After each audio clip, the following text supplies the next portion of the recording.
కన్న తల్లి ఉన్న ఊరు మాతృభాష స్వదేశం గురువులను ఎప్పుడూ మర్చిపోవద్దని మాజీ ఉపరాష్ట్రపతి ఎం వెంకయ్య నాయుడు విద్యార్థులకు ఉద్బోధించారు. పెందుర్తిలోని బాలాజీ హైఫీల్డ్ విద్యా సంస్థలను శనివారం ఉదయం ఆయన సందర్శించారు. ఈ సందర్భంగా నిర్వహించిన సమావేశంలో విద్యార్థులను ఉద్దేశించి ఆయన మాట్లాడుతూ విద్యార్థులు చిన్నప్పటి నుండి విలువలు క్రమశిక్షణతో పెరగాలని సూచించారు. పెద్దలు తప్పకుండా పిల్లలకు విలువలు నేర్పించాలన్నారు. ప్రస్తుతం ప్రపంచం మొత్తం భారత్ వైపు చూస్తుందని, అమెరికా సైతం భారత్తో స్నేహానికి ఆరాటపడుతుందన్నారు.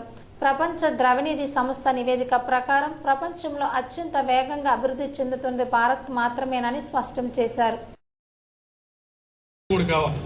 చదువు ముఖ్యము, చదువుతో పాటు సంస్కారం కూడా ముఖ్యం. సంస్కారం లేని చదువు దండగా. ఇక్కడ అనేక మంది అధ్యాపకులు వాళ్ళు అందరూ ఉన్నారు. వాళ్ళందరూ నేను కోరేది పిల్లలకి చదువుతో పాటు సంస్కారాన్ని నేర్పించండి, పెద్దల్ని గౌరవించడం నేర్పించండి, కుటుంబంతో సమయం గడపడం నేర్పించండి, ప్రకృతిని ప్రేమించడం నేర్పించండి, తాటి మానవుల పట్ల మంచి విధంగా ప్రవర్తించే వాళ్ళందరూ కూడా నేర్పించండి. ఈ సంస్కారం, చదువు సంస్కారం ఇవి రెండు ఉంటే అప్పుడే సంస్కారం. లేకుండా నమస్కారం పెడితే అది సంస్కారం అనిపించుకోదు. You need to have enhance your skills.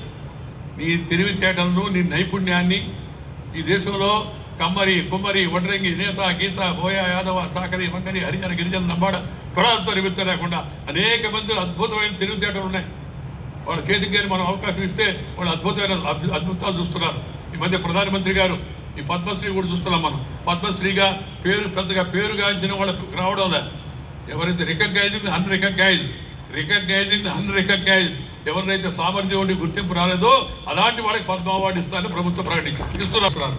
అందుకని మనం ఆ నైపుణ్య అభివృద్ధిని కూడా చదువులో ఒక భాగం చేయాలా. స్కిల్ డెవలప్మెంట్ అని.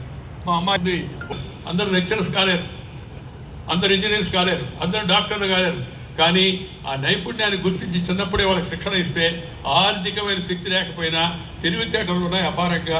వాటిని గుర్తించండి, వాటిని ట్యాప్ చేయండి, వాటిని ప్రమోట్ చేయండి, వాటిని ఎంకరేజ్ చేయండి, ముందుకు వెళ్ళొచ్చు. అందుకని నైపుణ్య శిక్షణ చాలా అవసరం అని చెప్పని ఈ విషయంలో ఒక విషయం ఎలాంటి వాళ్ళు కావాలి, ఎలాంటి కోర్సులు కావాలా అని అలాంటి కోర్సులు విద్యావేత్తలు కూడా రూపొందించుకోవడానికి అవసరం ఎంత ఉంది. చాలా ముఖ్యమైన విషయం అది. శిక్షణను కూడా పరిశ్రమలకు తగిన సలహాలు తీసుకొని నైపుణ్య శిక్షణను విద్యా ప్రణాళికలో జోడించాలని చెప్పని ఈ సందర్భంగా నేను మనవి చేస్తాను.